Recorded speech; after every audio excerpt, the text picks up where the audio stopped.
time for the original Houston postgame show. That's Rage Coogs.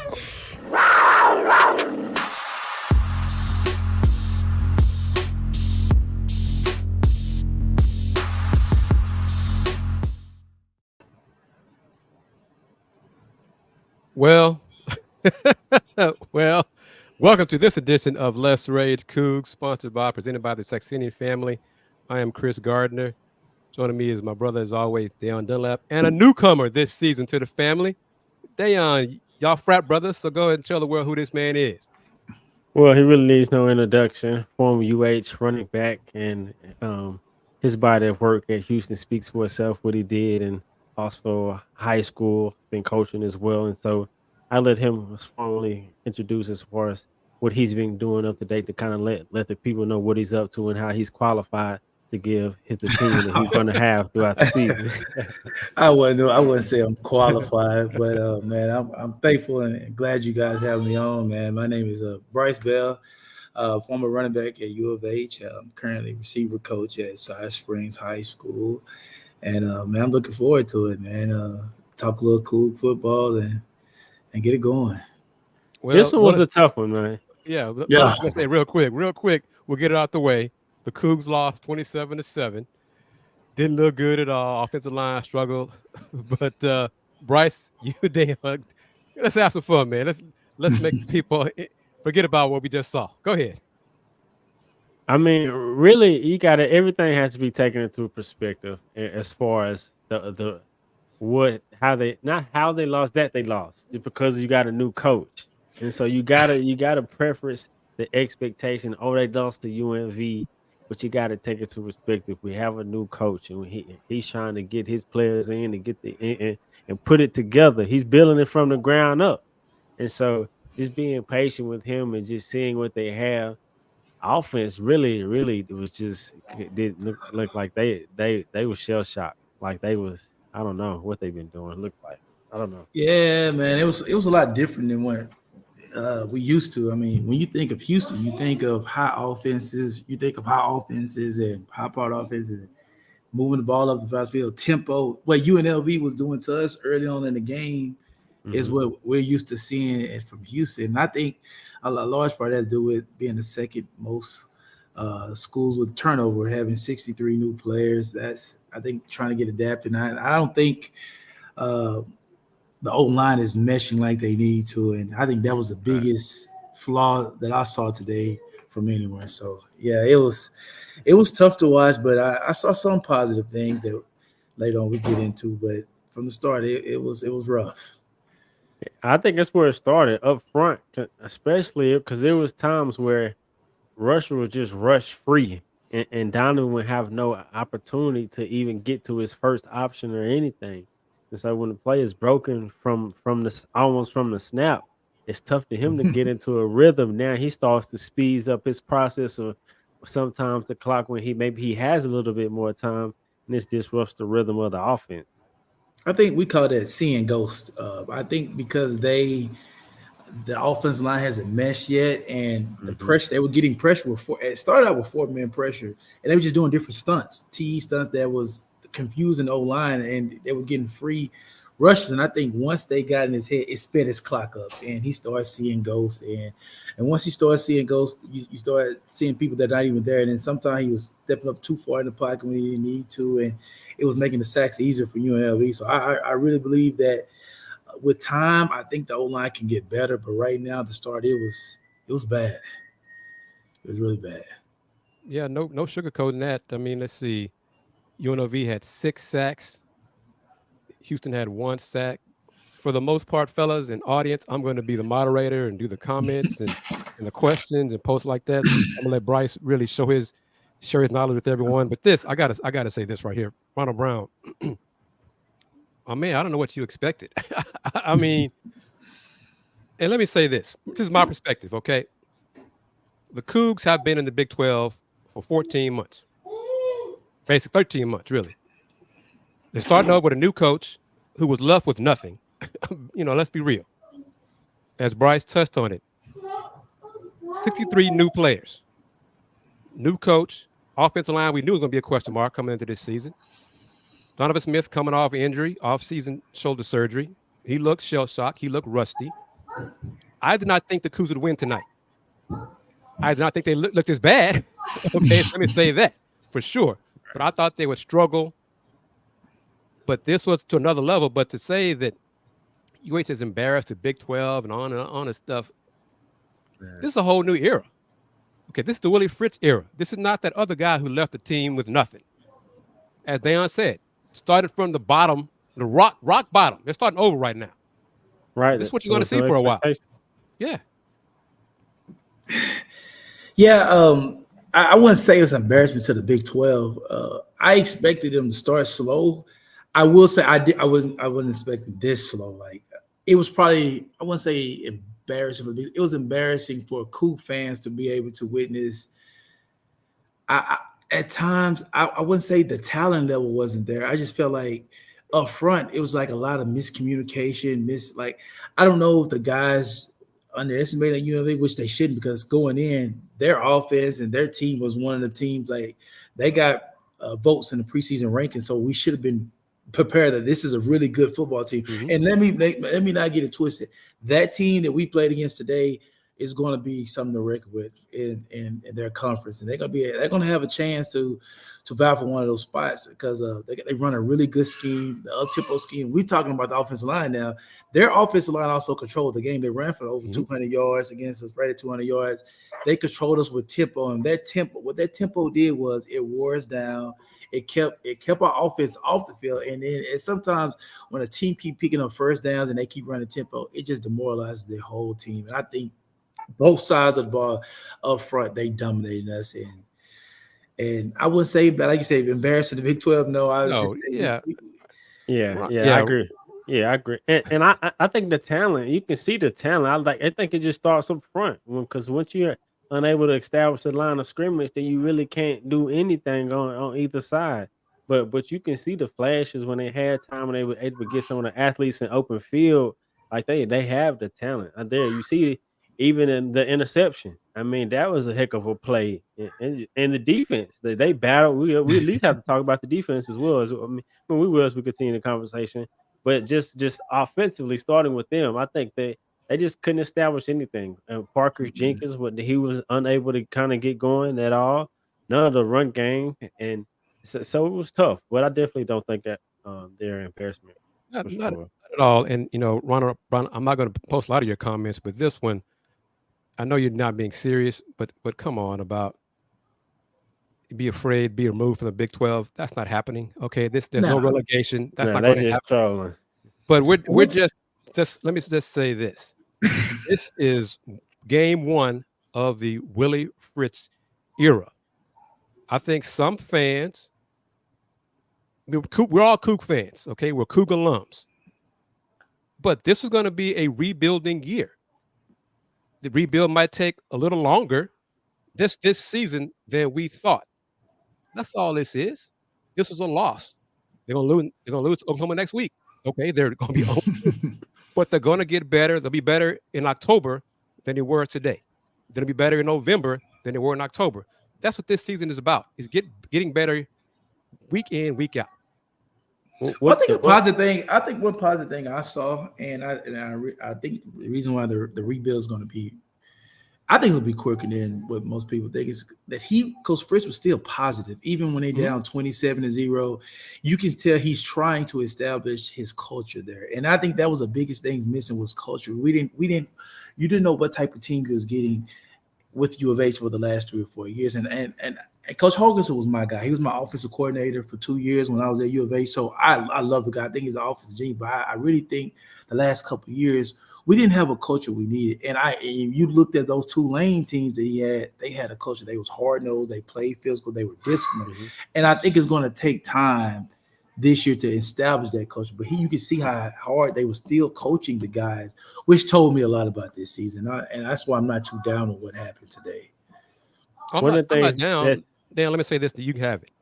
Coach Fritz said throughout offseason, these first few games, he was going to play a lot of people to see who could do what. This was game one of that. Who's going to buy in?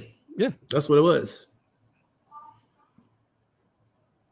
Yeah, but I was just gonna say one thing that surprised me was the amount of penalties. 'Cause it was as one That point surprised where me. they were beating themselves, and so Yeah. with that point, with the discipline and kind of the message throughout off season and the spring was the finishing playing the right way, discipline.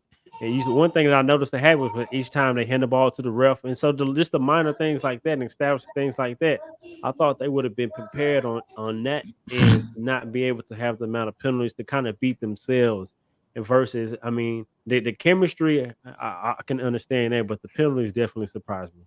And one of the biggest plays I think could have sparked them was when they got the punt return, and it cost them Yeah, 60 yards. That came back. flag right there, it cost them 60 Yeah. yards to go backwards. I think once that punt return got them going, could have got them going, could have made it 14-3, 14-7, and it's a totally different ball game. Totally But different. that Yep. penalty right there set them back. And once you go from possibly being on the 20-yard line and you're going all the way back to the third, those are killers that he's going to eventually weed out and get established, because his teams, like I said, his teams at Tulane didn't beat themselves like that. And I think once you get the guys who are going to really buy in and get going, that is exactly what happened as well. And Yeah, Bryce, I let me say this. You told us this in our first group conversation. The difference in recruiting that you noticed from Coach Fritz and the staff. Let's touch on that as well. He's recruiting Texas guys, and that's one thing. Being a Texas football coach, we appreciate his high school football coach, and I think when you recruit Houston and Texas guys, and you recruit guys who are going to play your style of play, like what he's doing, you're going to eventually, like, one of the things at this point, one of the things I can say was disappointing was the crowd size today. And I think a large reason was that because we got kids from all over the country instead of Texas kids. And I think the type of kids he want are kids who's going to take pride of playing for a Texas school, and he's going to get to come in. And if you look at our recruiting class, we got a lot of Texas kids in this 25 class that's committed. One of the kids that I get a chance to see a lot. I don't know if we can bring up the quarterback that's committed right now from Ridge Point, Carlisle. He's a stud that not many people know about, but you get the backing from the Missouri City community and the Siena community to start coming to the games. And once you get that buzz and people start coming around. I tell people all the time, if U of H is if we're able to get the top players in Houston, we'll win a national championship. If the best players stay in Houston, we'll win a national championship. But it's going to take time to get to that point by getting players around here saying, okay, we're gonna recruit our own, and we're gonna grow from our own, and we're gonna build that. And instead of doing the JUCO way, the out-of-state way that we've done in the past, this is something that I think Coach Fritz is doing a great job his first year in. And like I said, people, y'all got to be patient. It's going to happen, but we just got to be patient. Dan, go ahead and plug a read, man. Plug a sponsor. Now, as you say that, this episode is brought to you by, thank you to Coogston for being a sponsor of the Let's Rage Coogs. The Coogston tailgate is located in the Blue Lots 116D on game days. All are welcome and enjoy food, drinks, and music with the Coogston family and show. Follow them at Coogston for tailgate details. Appreciate Coogston for being one of the sponsors. Also, it's BB's.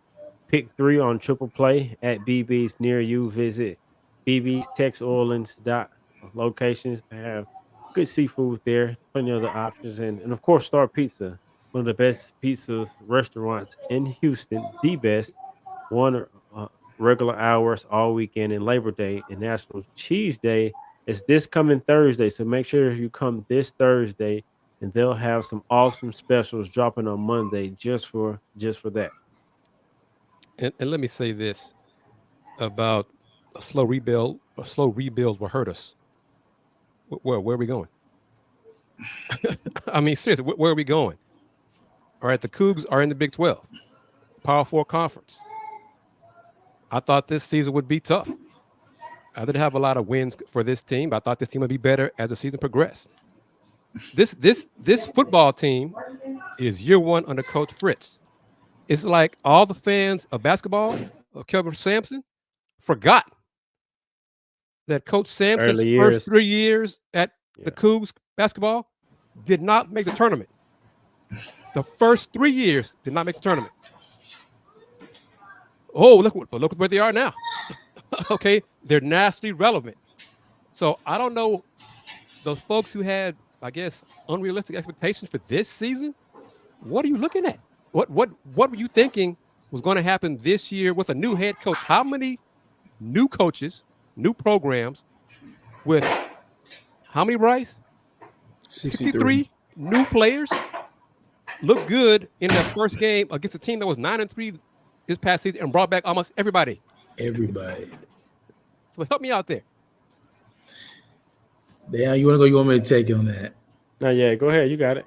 That's and I'm in these cool chats on Facebook. I'm in all these chats on Twitter and things, and I see the panic from day one, and I'm just thinking like this is mind blowing. Like you can sometimes as a player, former player, we try not to say, man, people just don't know the game, but you gotta understand what Coach Sam, like you said, Coach Sampson did. He built a culture for the basketball program now, and how do you know he built a culture is the consistency that they have, and no matter who plugs in. Now we've had some great players. Jamal Shea was a great player for us. Rob Gray was a great player for us. But those players, they set a foundation. They set a standard down that then the players come in, they know what to expect them. They know they're going to get coached hard. It's a certain way we're going to do things around at U of H, and that's all Coach Fritz is going to do. He's establishing that now. It's going to take maybe a year or two. I don't think it's going to be a really long rebuild because he's going to get players to want to come play for him. If you meet the guy, he's going to want to get players to come play for him. You just got to stay patient. It's part of the process. Yeah. When I first got to U of H, Coach Sumner, we was 75, I think, my first year. My last year was 13-1. It took us 3 years to get to where we wanted to be. Coach Sumner had a vision, he had a standard that we got in, and we followed it. We had a scheme that we knew was good at. We were good at it my first year. We put up a lot of points, but as a program, we wasn't where we needed to be at. But by the time we got to year 4, man, we was rolling. We beat UCLA, we beat Oklahoma State, we beat Texas Tech. We beat all those teams because we understood the culture, we understood the work we needed to put in, and that's just what it's going to be. It took year 4 for us to get to being national ranked, getting up to number 7 in the country. It takes time, and I urge people to be patient. It's just going to take a little time, but I really believe that this guy can get it going and build the culture. So just don't panic right now. It's gonna be all good. Now, if it's year 3 or 4 and we still having these conversations where UNLV is beating us this bad in the first game, then yes, that's when you hit the panic. But not year 1. Kick face. Let me back up because now you see you messed up. Now you messed up. What did I say?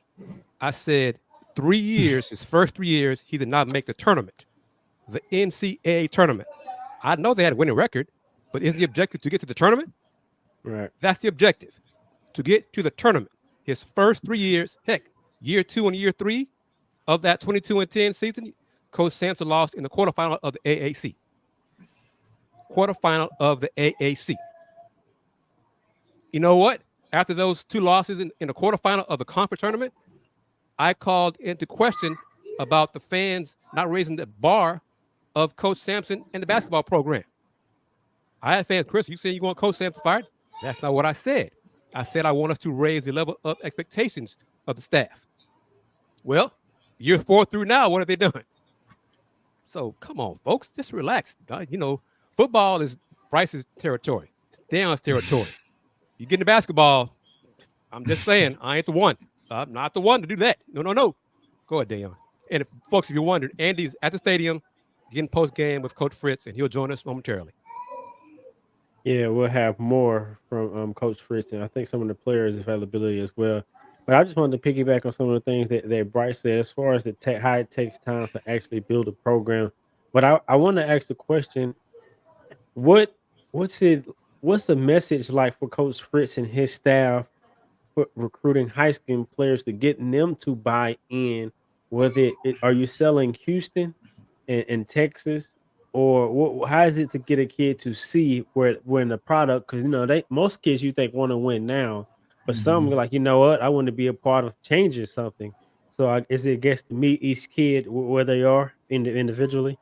Yeah, in this era, it's a lot different. I have a lot of kids that I have a lot of kids that's getting recruited now, and things they tell me have nothing to do with winning football games sometimes. So it just depends on what type of kid you get. And I think that's going to be the key. Coach Fritz is going to get his type of kids because that wants to come in, that's not worried about the NIL money, is not worried about the glitz and glam. They're worried about, man, if I go in here, I get developed. I may come here as a 3-star, but Coach Fritz has shown me that he's going to let me leave as and develop as a 5-star by the time I graduate college. And those are the type of kids he goes after. That's why I'm not afraid. Because at Tulane, he wasn't getting top level kids committed to him. He was getting kids that fit what he was trying to build. And I think that's what's going to be the key at U of A. So I know I do my part as much as I know a lot of high school kids. I try to push them to U of H as much as I can because I believe in the university. The university changed my life and it gave me the opportunity. And I think Coach Fritz is going to have to sell what he's selling, what he believes in. Also, he has a great university now to sell with it and a great city to live in. I came from a small town in East Texas, and I thought to myself when I first got to Houston, man, I'm going right back home when I graduate. I'm not staying in this city. When you come here, you fall in love with the city. And I think he can sell the city along with the university and also his plan. And if the kids who want to buy in are the ones who are committed to it now, they committed to him. Now we got one of the top 30 classes in the country. And they committed to him now from his vision. And we haven't played one game. This game, I don't think is going to have any effect on recruits because they understand that they are getting sold right now. You are the reason. The reason why we're coming out to you is because you're going to be the change. And I think that's what's going to happen. Well said. And I think I could see that, and I can't wait. I think today it was a lot of positive you can see, but you can just see certain things when they get back to practice they're going to work through. When you look a month from now, okay, well they're a lot better than they was against UNLV, and then by the time it's the end of the season, you never know, they might end the season on a 4 or 5 game win streak and go into the offseason there's a little bit of optimism, but you got to take it week by week and take it game by game and get better in different areas. And I think they will. I think the thing that they will eliminate early this season is the penalties. I think that's something that this staff will nip in the bud, and they'll be able to get this team to play.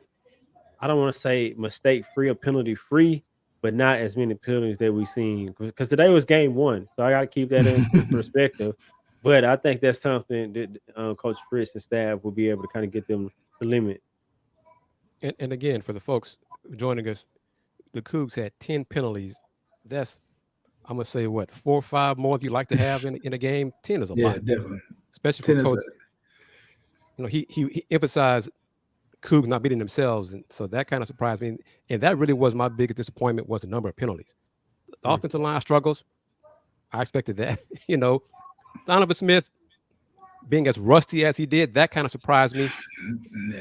He was missing some wide open throws. Wide open throws. I don't know if wide it's open throws. Last year he threw to some really good guys, Matthew Golden, and he had some really good receivers. I don't know if he doesn't have the same camaraderie with his receivers yet, but he, for a guy who's projected to be drafted pretty high, right? And he struggled. Like I said, I think, and I think scouts will notice too. A lot of that's on any level. Tom Brady is the greatest quarterback I've ever seen play until Patrick Mahomes come along. But if you watch some of Tom Brady's worst games, when his O-line couldn't protect him and he started seeing ghosts, that's when he was at his worst, and he didn't look like the ultimate Tom Brady. So I think the O-line play, and I hate to keep harping on the line because I love the big fellas up front, but today was just not good at all. And because they wasn't good, I think it trickled down. We couldn't run the ball, we couldn't throw the ball, and when you have those mix of, you just won't have a good day. And I think those are fixable things though. Yes. Communication, because a lot of things I saw was simple twists up front that O-line, they got to pass off to each other. They wasn't passing off to each other. They was chasing guys, going into different gaps, and then they're coming around and free gaps. And those are just things that's communication, I think, with me up front. So it's things that can be fixed. We just have to just get after it, get in the film room, get in the practice field, and I think Coach Fritz will get that done. Yeah, that's the biggest thing is the O-line. They looked like they weren't on the same page. They looked out of sync, and I think that is fixable.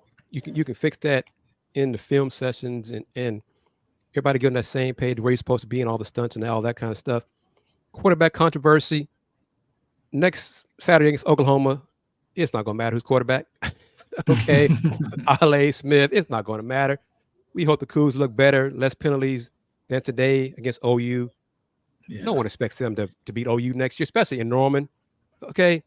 But the week Now, after I will say this.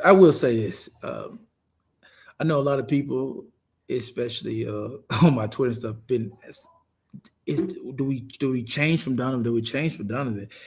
I don't think you will see that, especially in the first 5 or 6 games. Now, towards the end of the year, if God forbid, if we're awful, you most likely I could see Coach Fritz now making that move, but not right. People right now, he's not going to make a change right now. Not after game the guy is really good. He's a good quarterback, and you have to go out. You have to throw your best players out, because once you take him out now, you send a bad message to your locker room, basically throwing in the white towel and saying, "Hey, we don't think we're going to be very good this year." And so if guys see that you're making that change early on in the year, you may lose your team early in the year. And I know that's something, as you try to build a culture, you don't want to do. So I don't think that's going to happen. For anybody who's out there thinking, okay, we need to make that change now. Yeah, I definitely agree with that. Donovan definitely is a good quarterback. I think he just looked rusty today. When I was watching him, he just looked rusty. And then the offensive line, I could tell it was affecting him, and it seemed like they just couldn't get in the rhythm. But I think it's good that they will have a package for the next Christ. Is it Zion or Zion? Kris, the backup. Just to let him get a series or two, just to get some experience. I think that's good as well. That way, because he may be able to get some spark and be able to and just give the defense a different look. And so I definitely don't think that they should or will pull Donovan or make a quarterback change. I don't think it's not to overreact on Donovan. let's not. Definitely not. And and I'll say this: Ale, the ball came out of his hand quicker. Okay, but that was against who knows what third string guys. Once he got in, they didn't bring the pressure they brought. They was a simple. They just dropped back and cover 3, cover 4, basically trying to make U of A shorten the game down, make shorter throws. They didn't twist as much as front. Once they got the lead and he came in, UNLV was really, really basic. They ran a base stuff. It wasn't some of the stuff they showed Donovan. So that's a lot of time people get that out of hand control. Like, the second guy is better. Yeah, he's going against something he see normal on day one of install, just base defense. So he wasn't seeing anything erotic or anything different like the stunts that they were giving Donovan. We got to slow down with that too as well. And here's a point. Where is it? From EI Crabtree. At least UH didn't get 42 put on them by an FCS team like Texas Tech. And that FCS team is Abilene Christian. Tech is in overtime with Abilene Christian. Wow. The score is 52-45. Oh, wow. 45 points Abilene Christian's put on Texas Tech, who I think Tech has spent way more money in NIL than UH. And McGuire's been there longer. All of that too. Third year. But 45 from Abilene Christian. Oh, no. Got to blow up Texas Tech. They're horrible. They're trash. Oh my gosh, the sky's falling for them too. Okay. Let's pump your brakes. The Cougs did not play well tonight. We all know that. We saw it. They're going to lose if they play well next Saturday. They're going to lose to Oklahoma. Okay, but then the objective is to get better from week to week.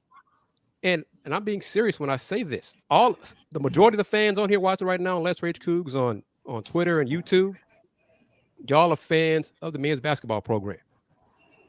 Dayon, how many times has Coach Sampson said to anyone listening, the objective is to get better from October to November, November to December, December to January? You get the idea. Yep. So as Bryce said, if we're 3 years from now, if this is year 4 of Coach Fritz, year 3 of Coach Fritz, and they look this bad, then we can talk about things. But right now, game 1 under Coach Fritz, on to the next. On to the next. Yep, on to the next, man. I think I can't wait till Andy be able to join us so we could be able to hear some post-game footage from Coach Fritz, hear what he had to say. But I think he's almost ready for shortly. But what did you guys see about the defense? I mean, now look, let's talk about the defense. I think it was some bright spots on the defense in which they didn't just they held them I- held the offense in it for a little bit, and then and only so much they could stay on the field. and let's not get it mistaken. UNLV has a high power offense. Their offensive coordinator, Coach Marion, he was at UT, the receiver coach. He runs a go-go offense, is what they call it. They play fast. They put up yardage and numbers on just about everybody. Our defense, we gave up a lot of rushing yards, but I will say when it mattered, they made stops when they needed to. 24 points, 27. That last interception, I mean, that's not on defense. They still have them 3. The field position they gave, they played really. I thought they played really well. Shout out to AJ Halsey, man. AJ Halsey, the safety. Shout out to AJ, man, for sure. I coached him 2 years at Marshall. Fabian Marshall, dude is a baller, and he's just doing it. The kid is one of the most underrated kids I've been around, and he's showing. He's flying around there. I say we're gonna be fine defensively because if you, like you say, that team returned a lot of starters. They had some explosive players, including an All-American wide receiver. Yes, All-American. They are an explosive offense that we really you can ask for more of what we've done today. I think yes, we could have some things we could have stopped, but to hold them to basically 24 points, you gave yourself a chance. You kept the game close throughout the game with the defense. I was excited how well they played. If they play like that, we'll be competitive because the offense is not going to get shut out, hopefully, in every game. But if they can play that well versus a team that good that they spread you out, they play, they get their receivers out wide, they play a bunch of 11 personnel, and they spread you out to get running lanes. And we did a good job of being able to contain their run game today. And I left that game thinking, okay, our defense played really solid. We're not going to play many teams as good as offense in UNLV, even though we are in the Big 12. There's not many teams in the Big 12 that play offense as good as UNLV do. And bringing him in from TDECU Stadium, Mr. Andy Yanez. How are you, sir? I'm doing good, Kris. I guess it's always sunny from where Kris is at. You got your sunny background, TDECU Stadium. I think mine's a little bit more it's more symbolic of how the game went today. It's very dark in this portion of TDECU Stadium. Not the best way to debut for the Willie Fritz era. Obviously, that's not what anybody would have liked to see. We're gonna got a lot of post-game reaction. I think well, right off the bat, head coach Willie Fritz got straight to the point, had a opening statement in which his first words out of his mouth, or one of the first words out of his mouth, he owned up to how they came out and played. Said it was poor job coaching. Mentioned the hard time that the offensive line and well, not just the offensive line, hard time that the entire offense had protecting. He said there were miscues, penalties, and what was the most frustrating part for him that he mentioned, a lot of it, he said it was simple stuff, simple miscues. And he said that was the biggest disappointment when he talked about blocking. He said it wasn't just the O-line, it was the backs. The O-line, of course, they don't escape the blame, but it's a tight ends chipping, all the things. He said one of the final things he is, end quote, I'll coach better. So he kind of took responsibility for how they came out play. But very, very somber is probably not the great word, but you could tell the disappointment. They did not expect to come out and look like that. And quite frankly, they look like UNLV looked like not only the better team, they just looked like they outmatched Houston for much of that contest. They did, and they brought back better talent than Houston, more experienced talent than Houston, guys who play together. Coach Fritz, game one of his time in this Coach Fritz era at Houston, as Bryce has said numerous times, this is going to take some time. They'll get better this season, and be better next season. But this season is going to be some growing pains. There are going to be some more growing pains. But that's part of this process. And you got to, I love this, and y'all get tired of me doing it, but this is hoops in my area. But I'm going to the guy who's winning and made the Cougs nationally relevant. Coach Fritz is following Coach Sampson's blueprint. He's trying to water the roots and establish a foundation. Bryce has said it numerous times, establishing a culture. You don't establish a winning culture after one game, after 1 month of practice. That takes time to do. You got to bring in your own players, get them used to your style of play. The guys who won't adapt, they won't be here next year. Simple as that. But also, to add on to that, the one way you can do it is by accepting it, holding accountability, hold himself accountable. That's one thing the last coaching staff didn't do. That's what I like to hear that Andy said, because that's what you want your head man to do. Come out and address the mistakes up front, hold himself accountable, say that we should have did better, not say it's the players. The players are, that's what the last regime they would have said, that it's the players. We heard that. Nah, it's not the players. If either you get them right, coach them right, fix the simple things that he said he spoke about, Andy, I think they'll be better within those mistakes, and the product to get better, to have better results, and they'll get better game by game. And that's gonna weigh huge in the locker room when you hear your coach go to the podium and say, "I got to coach better," and that's like you said, holding the team accountable. He's the leader of the team. This is Coach Fritz. He's the CEO of the organization. So when the CEO steps out and says, "We got to put a better product out there," I got to make sure it's my job to put a better product out there. That's going to hold a lot of weight in the locker room, and I think the players are going to really appreciate that. They can see that the coach has their back, because, like you said, the prior regime didn't do that. And I many times I used to watch Coach Hogan's press conference, and I'd be disappointed, like, God, you're not having any accountability. And he's still doing it. Like, just that he blames, like he did nothing wrong, or the program's on the right. Like, it's never was his fault. And I think that sprinkled into the locker room, man. Yeah. And so I'm excited. I was excited to hear that, Andy, that he said we got to coach better. And he saw some same things I saw, like the online communication. It's those are things that you just got to make it easier for them to communicate with each other so they can know their responsibility. I saw the coaching change that they was trying to make. They added a tight end, like you said, the chip backs. They added max protections, and that still wasn't working. So they just let me know it was just communication. So hearing that is very exciting. Like I say, it's just the direction, and we're going into this new era, and we got to adapt to it. Bryce, I want to give you some props, man. I got a text from one of my classmates. He said you're doing an awesome job. Oh, man, natural. Tell him I appreciate that, man. Oh yeah, and this will be the start of Bryce being with us all football season, correct? Yes. There you go. Let's Rage Coogs doing something big again. Go ahead, Andy. No, I was gonna say, Kris, to kind of take away what you've been doing, just going back and quoting right down the street, down Cullen at Fertitta Center with Kelvin Sampson. You got to start somewhere. And for Houston football, it wasn't the place that they wanted to start, but this is the beginning. And they got to build their way up from ground zero. And I think it was very sobering for a lot of fans, for everyone in general that covers and follows this Houston Cougars football team. It was a sobering reminder of just how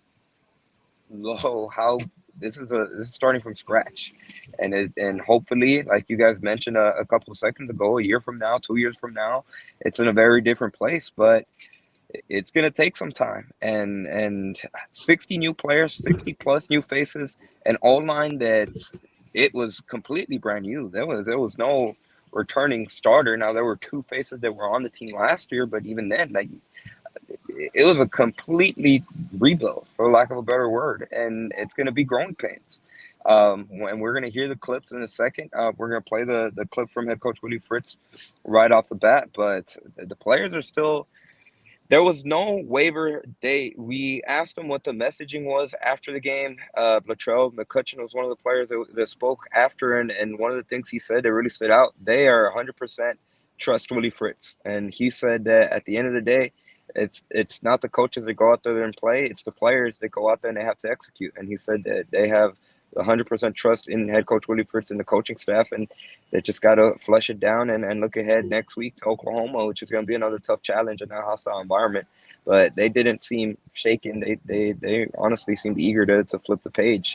Obviously not how they wanted to start, but there's nothing really they can do. They're eager to look ahead. And that's a positive. They trust Willie Fritz. Yeah. And we touched on it last year, but Bryce, y'all heard him say it. When Coach Holgerson did not take accountability and responsibility for everything, he blamed everybody else. that seeps to the locker room. You got Coach Fritz saying right now, it's on me. I will coach better. I will do better. We will be better. That also seeps throughout the locker room. So he has the players back. That's another reason why I believe in Coach Fritz. I believe Coach Fritz will turn things around, and this will be a successful program for years to come. But it's going to take some time to establish that successful program. Let's hear from head coach Willie Fritz. But before we do, first of all, I'd like to thank each and every single one of y'all, Kris, Dayon, and Bryce, for taking the time out of your day and joining us here for Let's Rage Coogs. Crazy to believe this is now the third.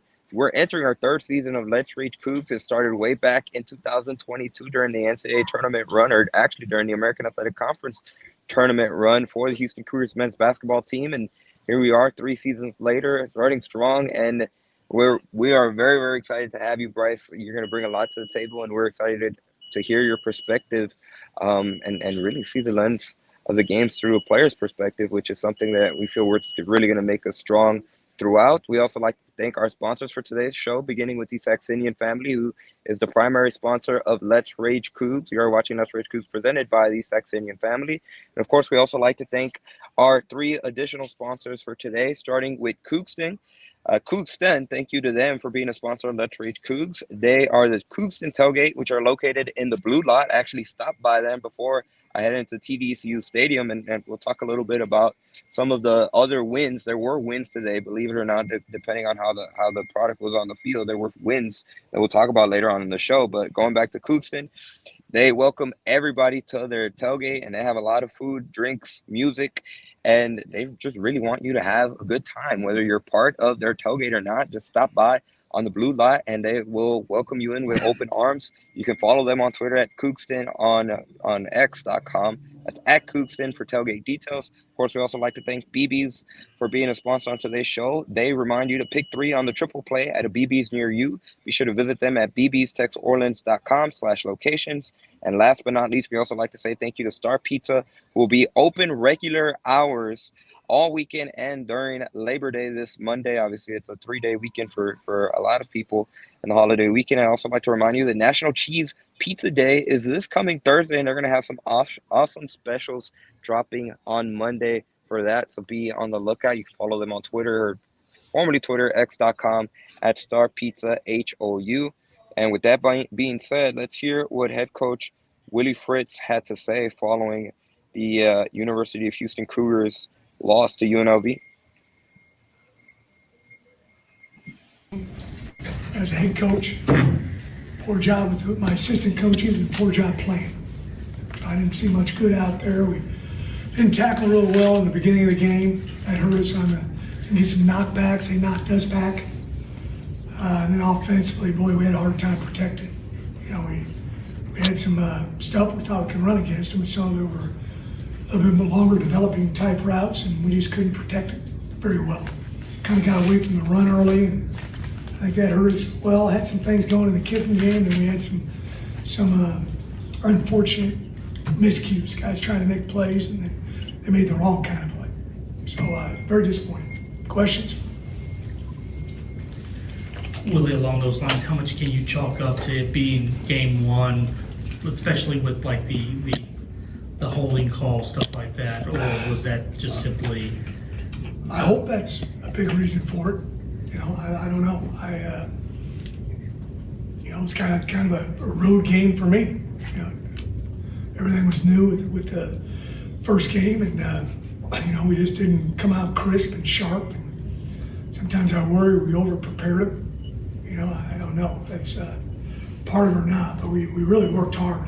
You know, we spent every second we possibly could so that we'd be prepared and play the very best we can, but just didn't do it. You know, you go back and you look at the tape, and I'm sure there's going to be some guys that played a little better than I thought, and some guys played about how I thought they played. You know, and then as coaches, we just got to do a really good job of putting them in position where they can be successful and do things that they can do. And I think at times we got you got to know your limitations sometimes. And So that's something that's important as well. Yeah. We've got to identify over the next couple weeks. Let's Rage Coogs, Pod Slam and Jamma. Coach, you mentioned Let's Rage you felt like you guys Coogs. did a poor job in protecting. What would you attribute that? Was it UNLV and what they brought? Or? Some of the stuff was just really simple. They were just bringing two backers in the A and B gap and a little slant twist. And we didn't pass it off the way we needed to pass it off. There's sometimes we got beat, but that's going to happen on occasion. But it's disappointing when they do something we've worked on a bunch and we don't handle it the way we should have. So,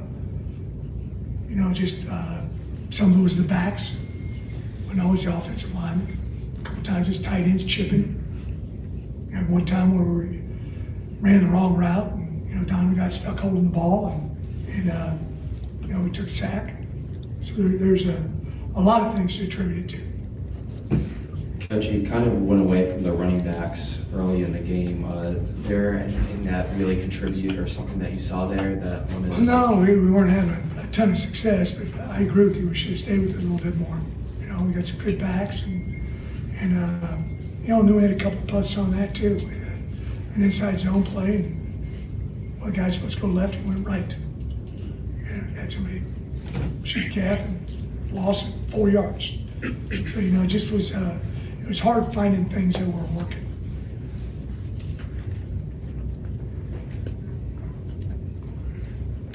Willie, the penalty on the long return, some of the holdings, I mean. Yeah, disappointing.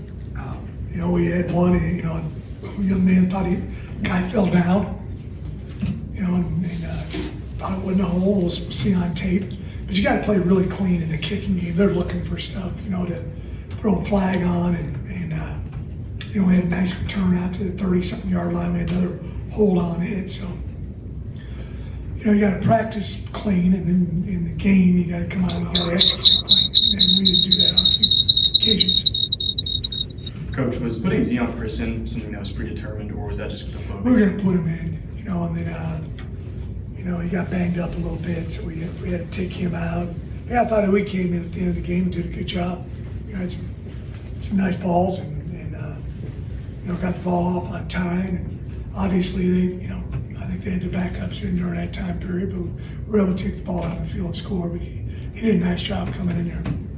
Hi, Coach. After a loss like that, what does your next week kind of look like going into the next matchup? Do you really want me to say? No, I got some ideas, but I better not do them. I told the guys, we got to flush that down the toilet. We got to move on. Plain and simple. When you have a horrible day, if we would have won 24-7, I would have said the same thing. I know you probably don't believe that, but I would have told us, hey man, that game's done, it's over with, we've got to move on to the next one. We're guaranteed 12 of these opportunities.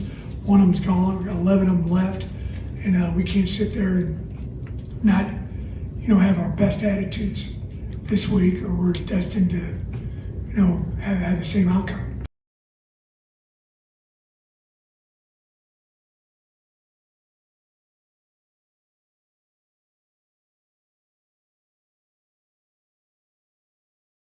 You're muted, Andy. Can't hear you.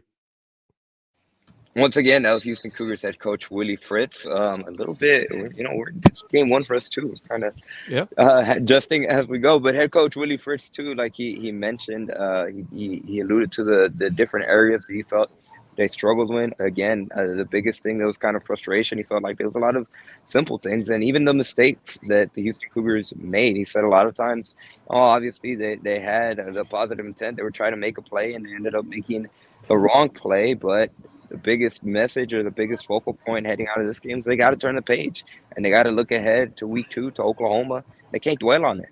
And we didn't get to hear it in that clip, but he said he kind of has a 24-hour rule when it comes to the celebrating or sulking. Honestly, in this case, it comes to sulking. Regardless of whether it's positive or negative, they got to turn the page. They got to look ahead. Let me show this real quick. Got to thank the Houston Cougar from Germany with the contribution to Let's Rage Coogs. Bryce, you're going to learn, brother, with us.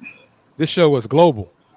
We get supposed to watch from all over the world. This is a alum. It's in Germany right now that's giving us a super chat supporting the show. Thank you very much for the contribution and the word. We need to fill TD ECU Stadium. It's difficult to improve as a team, win games, and attract talent, which is coming when the stadium is empty. So don't worry about that. Stay true, stay focused, move on. Yeah, the talent is coming. Listen, I remember a time. I keep saying I go back. I remember a time when I was at U of H. They basically paid us to come to the game. They were giving out free hot dogs at the basketball games because nobody showed up. Nobody showed up. You can come to the basketball game, get a free hot dog and a free drink. Just bring your Cougar One card. It was empty. It was Derrick Rosen were coming in. They was whooping our tails. It took time for that to happen, and I love hearing an interview from Coach Fritz because some of the things I stated earlier, it was just simple things. When he said not passing off on a pass rusher, that's something I stated earlier. It was a small things that you do on day one install that they wasn't doing. So I'm glad he's seeing it now. He's going to address it. That guy right there had me thinking, God, he is a leader of men. So he's going to get his coaching staff to coach better. And what you see game one, I guarantee you won't be the same product you see game 11 and 12. I'm not saying we're going to be winning a bunch of games, but you're going to see a better product. You're going to see better communication, better everything around on the field. So that gets me excited as a Coug fan to understand that guy he's not going to just settle. He's going to put in the work and we're going to be better. The biggest thing this year is about seeing that we're improving the small little things of building a culture. If you can see that by week 12, then I think it's going to be a successful season for us. Question for everybody, Bryce, you especially. How do you feel about the DB group? I think it's right now probably the best group on the team.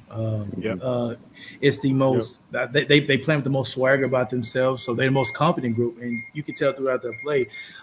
That's what UNLV. I think they had less than 100-yard passing this game. Like they couldn't get anything going down the field because our DBs play well. Shout out to AJ Hudson. I'm gonna say it again. One of my favorite players I've coached, and he's doing a great job at U of H. To answer the question, I think our DB group is very, very talented.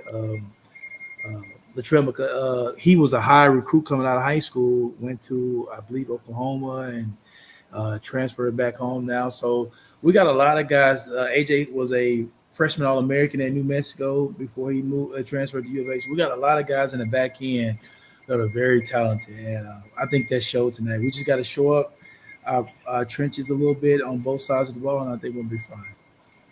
Yeah, I agree with that 100%. I think they're the most talented. I think they have the most depth as well.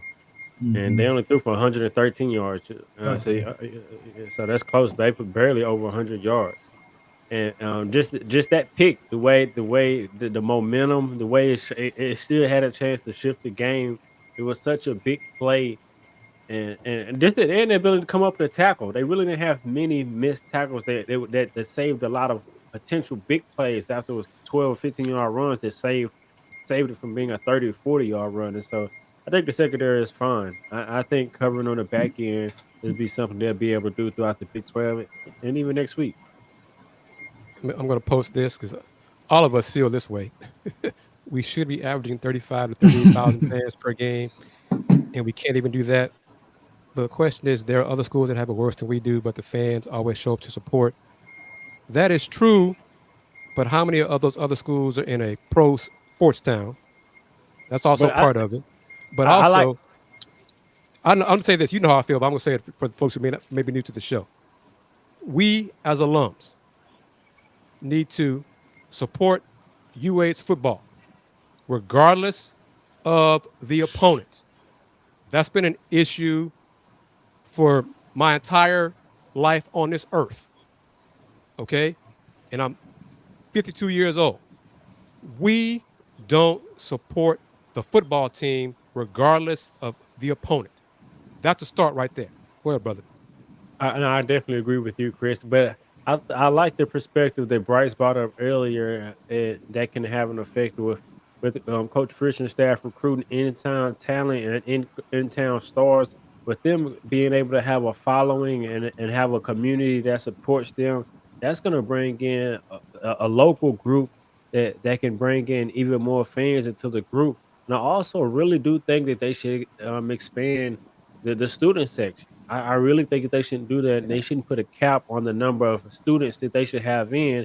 I think as many students that want to come, they should be able to get in for free. Because one thing consistent is the student section. So why not expand it and let them Yes. have even a larger area to be able to get more fans in and get more noise? That would only be for the better. But I think it's going to be from on the up and up. But that's definitely what you said is true as well, Chris. Definitely.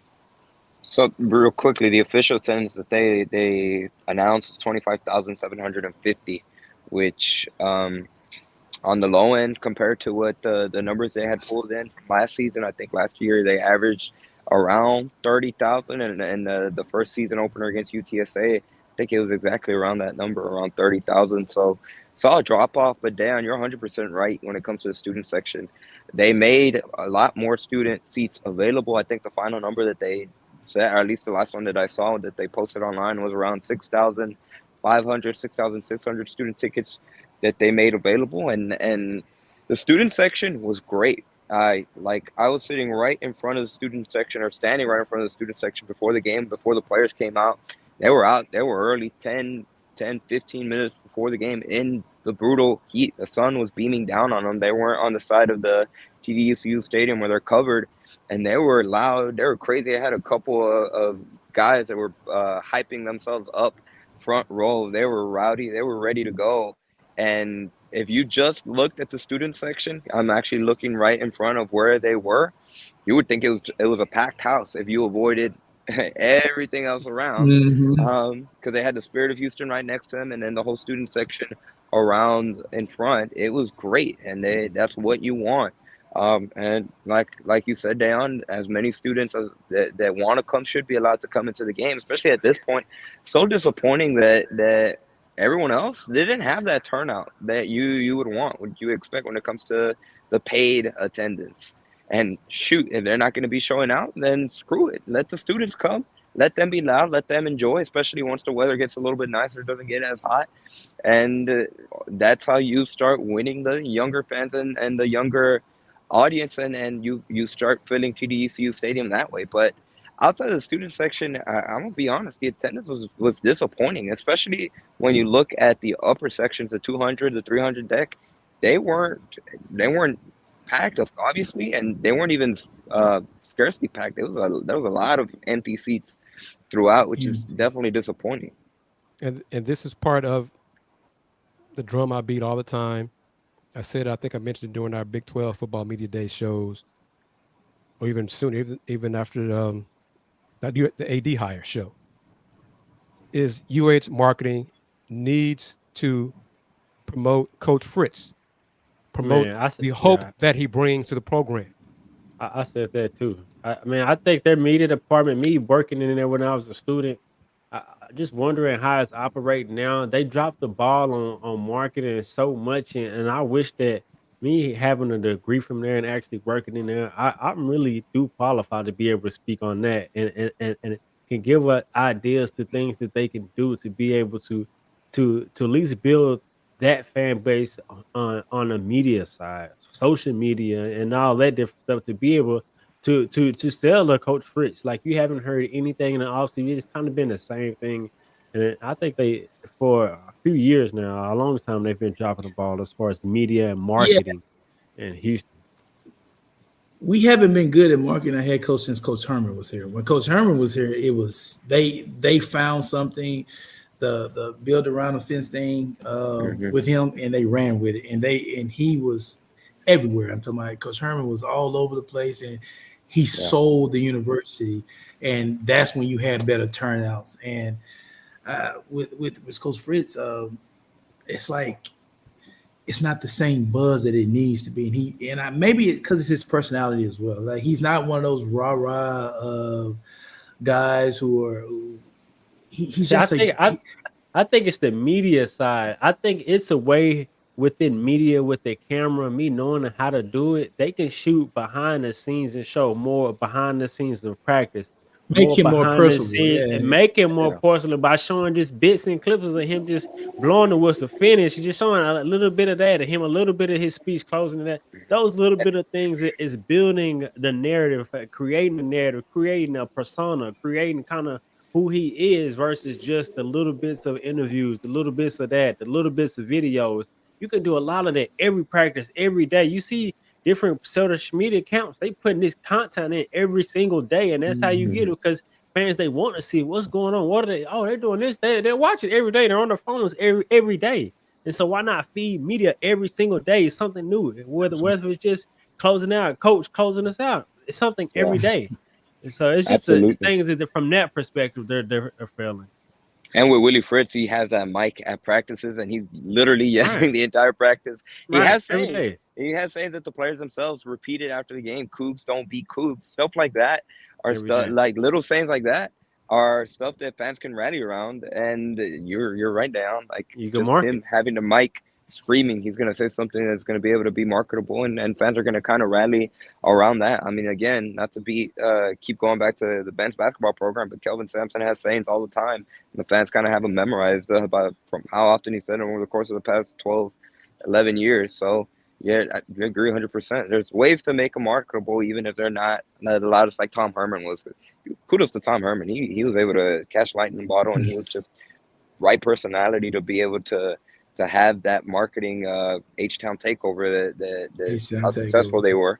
But real quickly, let's hear from a couple of players. They made Joseph Manjack and McCutcheon available. Let's hear what Joseph Manjack had to say after the game.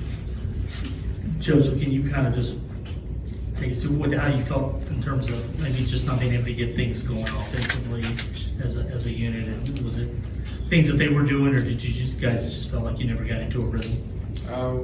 Cougs just can't beat the Cougs, as Coach Fritz has been preaching since he got here. Just Cougs can't beat the Cougs. Simple as that. Just need to move on, take care of business at practice this next week coming up.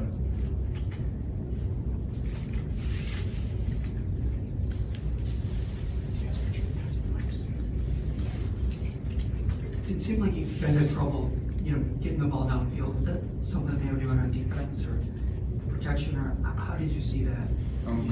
Kudos to the defense. They did UNLV's defense. They did a great job with doing what they were had going for their game plan. And you got to be able to move on your feet and execute the job and task at hand. And sometimes it doesn't go your way, but I feel like we gave it our best. And we just got to figure out what we got to do going into the next week and get ready for Oklahoma.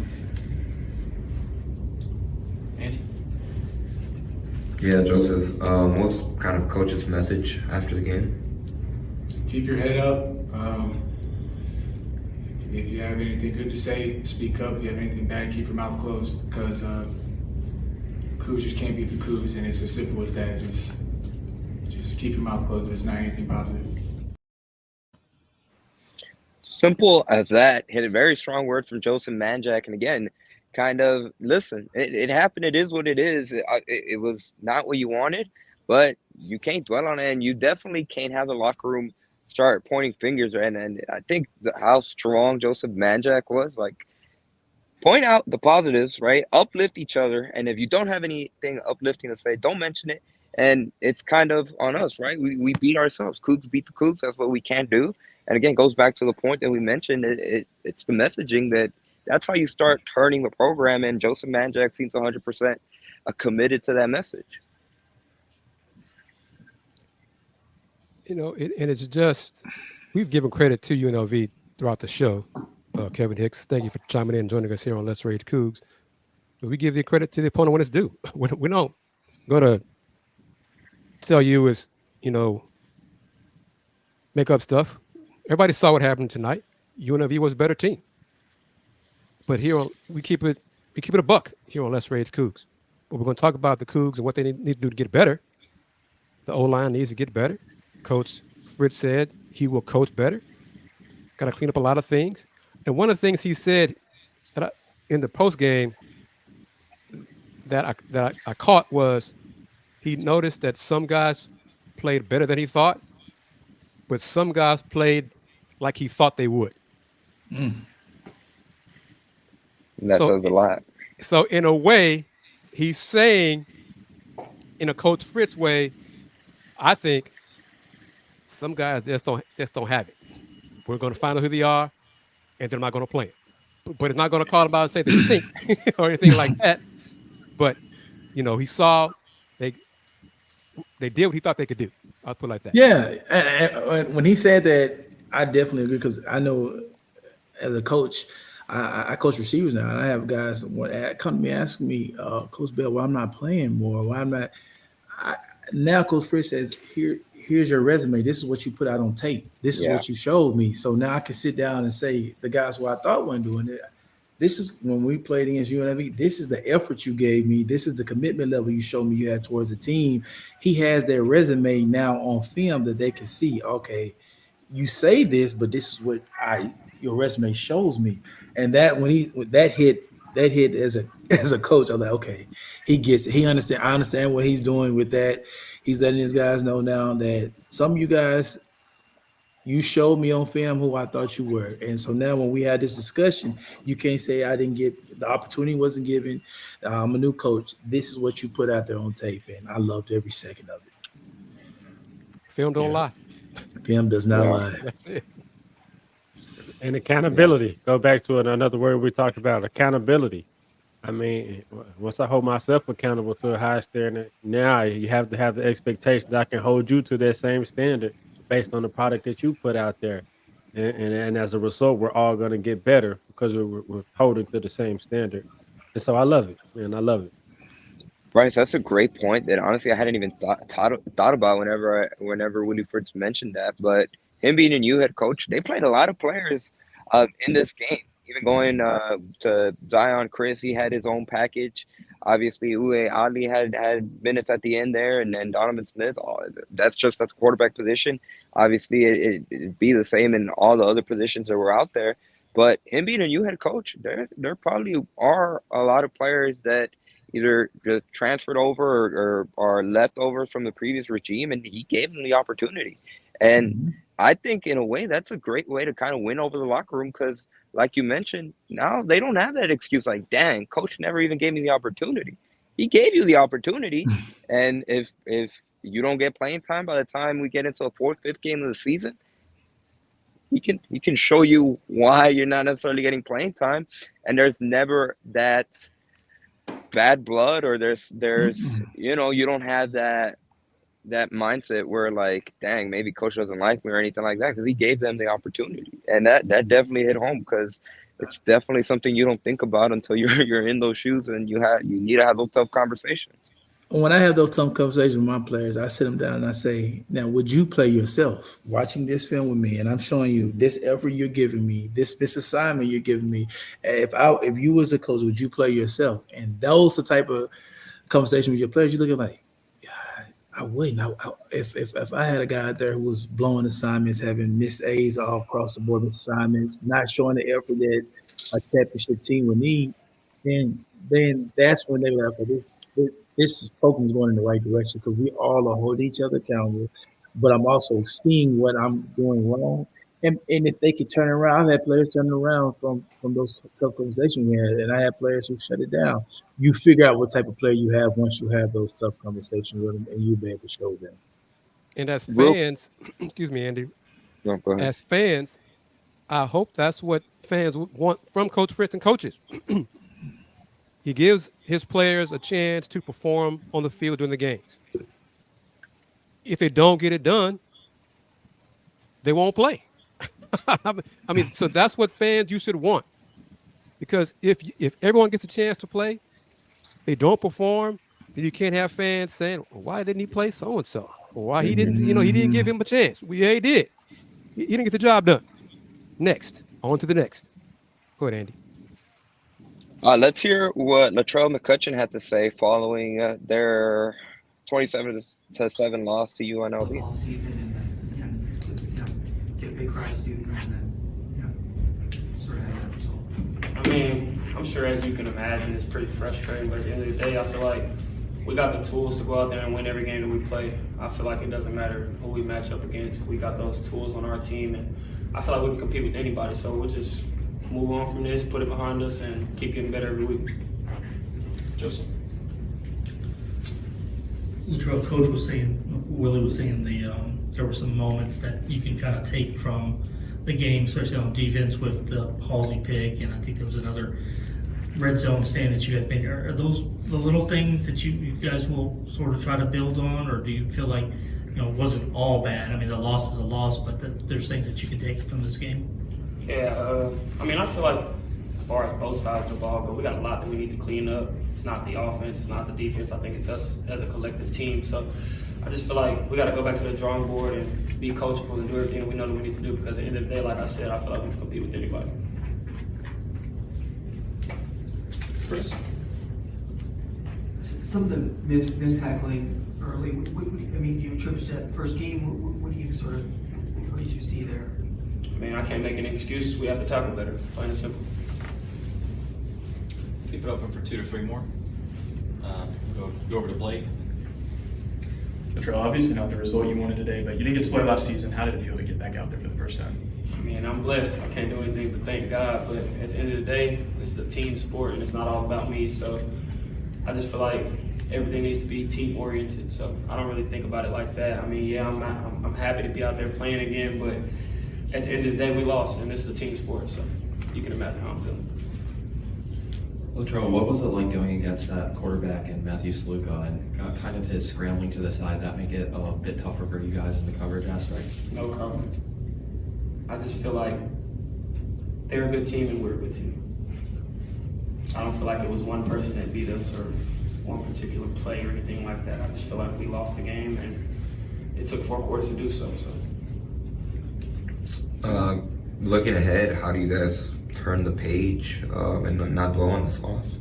I mean, we got a good head coach in Coach Fritz, so we just got to be coachable. I mean, it's not like they don't have the right plan set out for us every week, and it's not like we're not being coached to do the things right that they're telling us to do. So at the end of the day, Coach Fritz and the rest of the coaching staff, they don't go out there and play any snaps.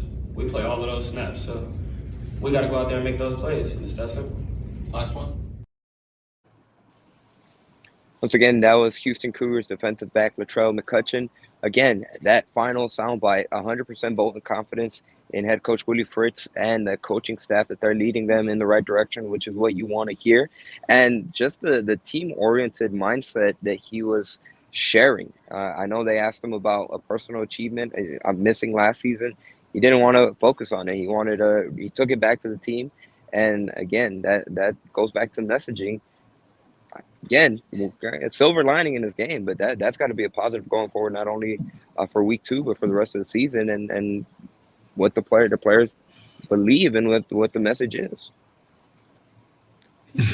And this is true. He's media trained, but that too. It's also good.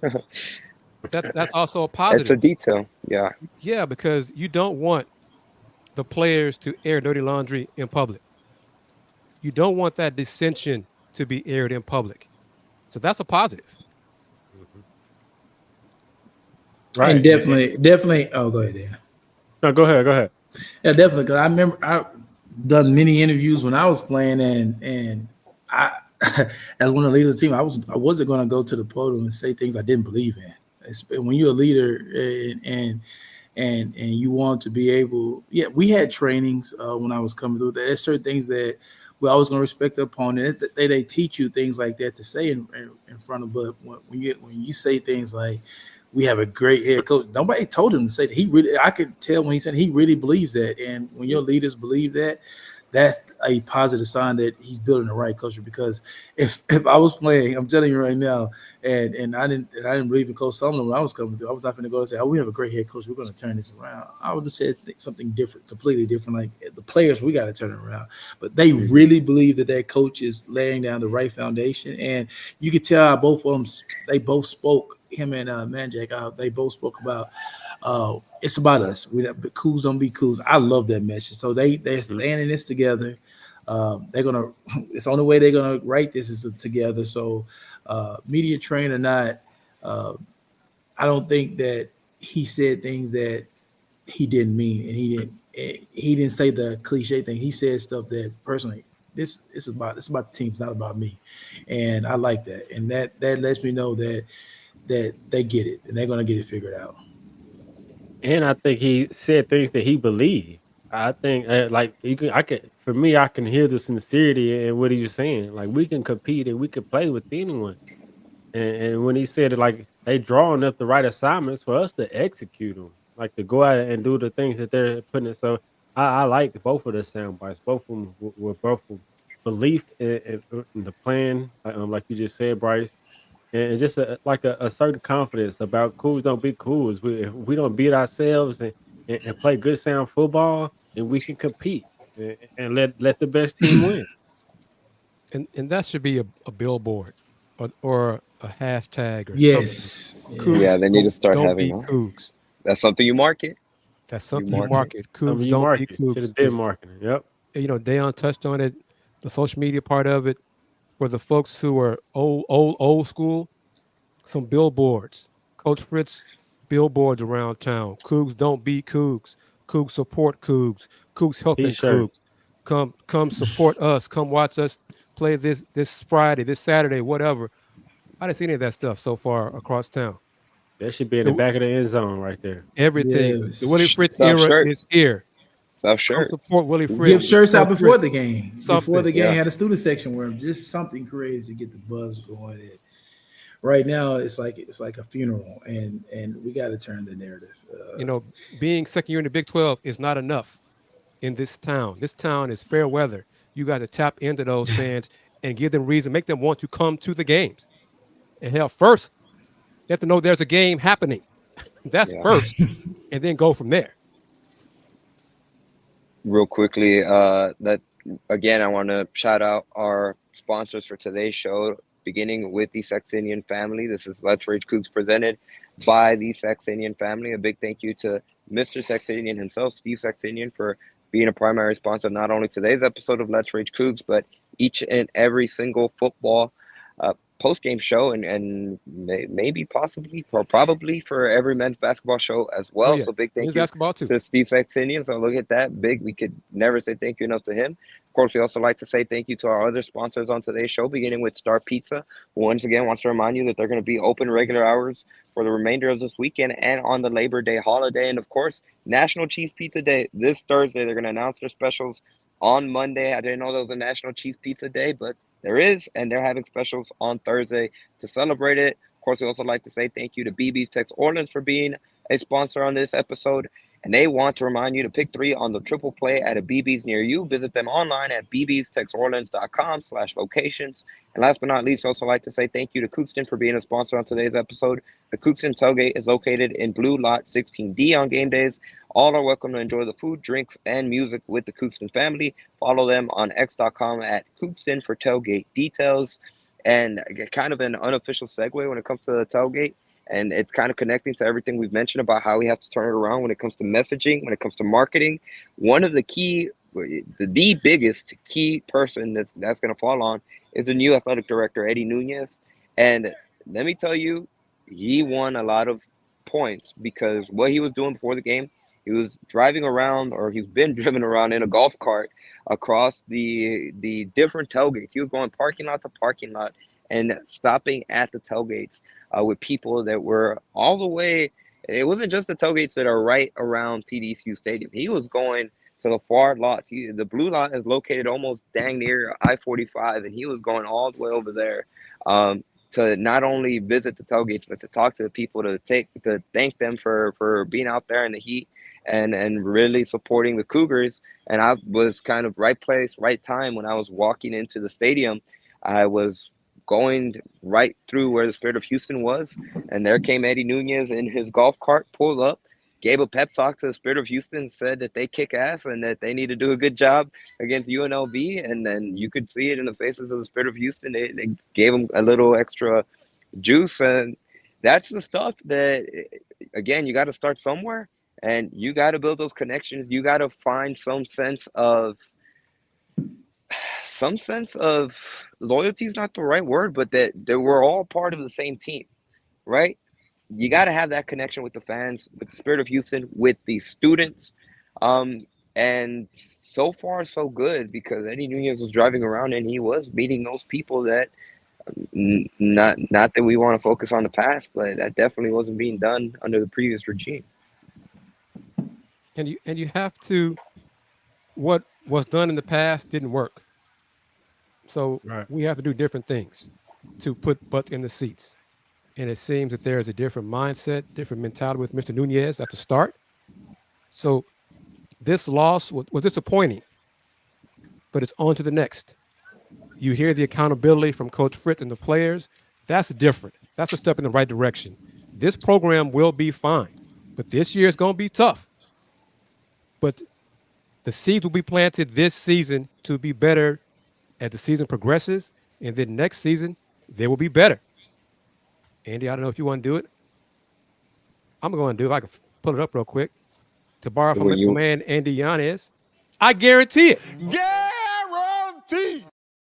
They'll be better next year. They'll be better next year. They'll be ranked higher preseason prediction. I guarantee all of that. But this season, there will be some growing pains. But that's okay because it's part of the process to establish a winning culture and a winning foundation, which has been lacking for this program for a while. Yep. I definitely agree. We'll see, man. Like, I just want the fans to be patient and give this guy a chance. I wouldn't sit here and tell you this if I didn't been around him, if I didn't believe it. I really think being a part of something similar, we wasn't this bad, but by year 4, how good, like I stated earlier, we went from 7-5 to 13-1 my senior year, and it took time, and it took a new culture to be set, and we're gonna be fine. And I'm excited to see the growth of the team. And as bad as it may seem today, we still was competitive against a very good. You're gonna see UNLV ranked soon. You're gonna see them beating a lot of teams, winning a bunch of games. It's gonna be fine, people. Yeah.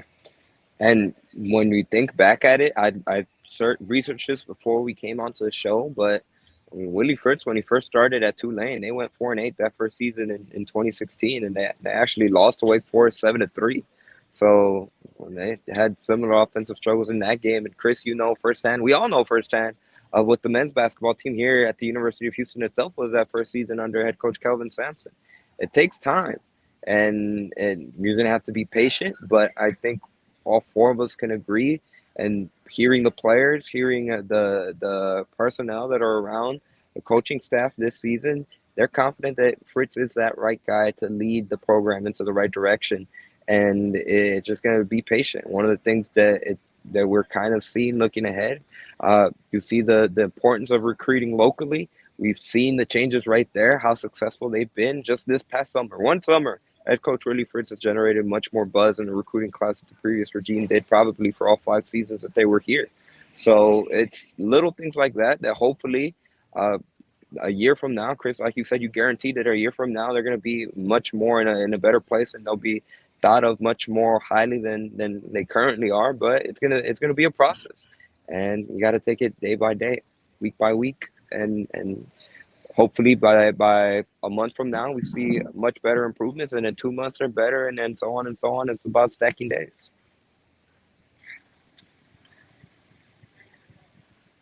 On that note, I guess we can wrap it up. I guess. Yes, sir. We said everything we needed to say. Yep.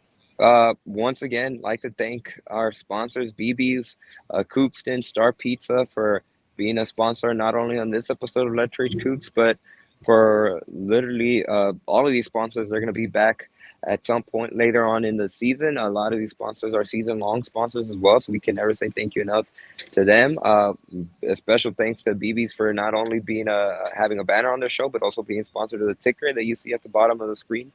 Once again, the final score from TDECU Stadium, the Cougars fall short in the Willie Fritz debut to UNLV 27-7, but they'll be back a week from today when they take on the Oklahoma Sooners up in Norman. That's going to be another tough challenge for Willie Fritz.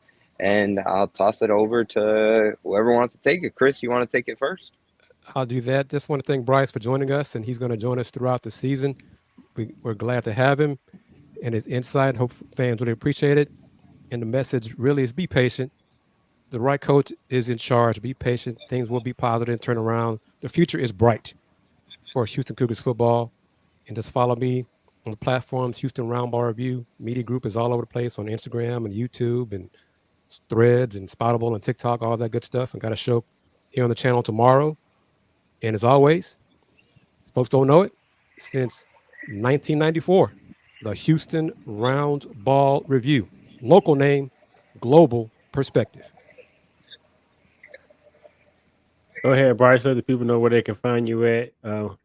What you got going, and tell them how good it was for you for your first show. Oh man, I appreciate you guys for having me. I really enjoyed talking ball. Big cool fan.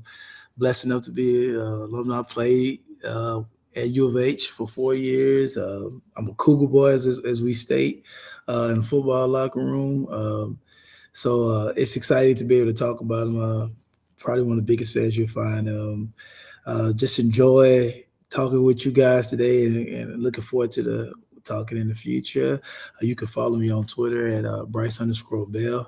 I do a lot of content with my high school football team, so you'll see me post a lot about my receivers and our team and everything like that, because it just keeps me close to the game. So that's why I do it, and I enjoy it. But thank you guys again for coming on, and tell a friend about us, and get a good aspect. So tell as many friends as you can, and we'll be doing this after every game, and you just get to see our thoughts and what we think about it. Most definitely. And of course, I'm Dayon Dunlap. Thank you, Bryce, for joining us, and we appreciate your expertise. I think everyone would agree that you're a great addition to the show and bring a different element that none of us could even bring, because, of course, we didn't play. So we definitely appreciate you, and we look forward to growing game in and game out and have you on the show. But of course, man, just stay the course, like Kris said, like we're all been saying throughout this entire show. Just stay the course, be patient, stay loyal. I believe in Coach Fritz and the family and the team. It will get better. As always, can't end anything without saying "Go Cougs, baby, go Cougs."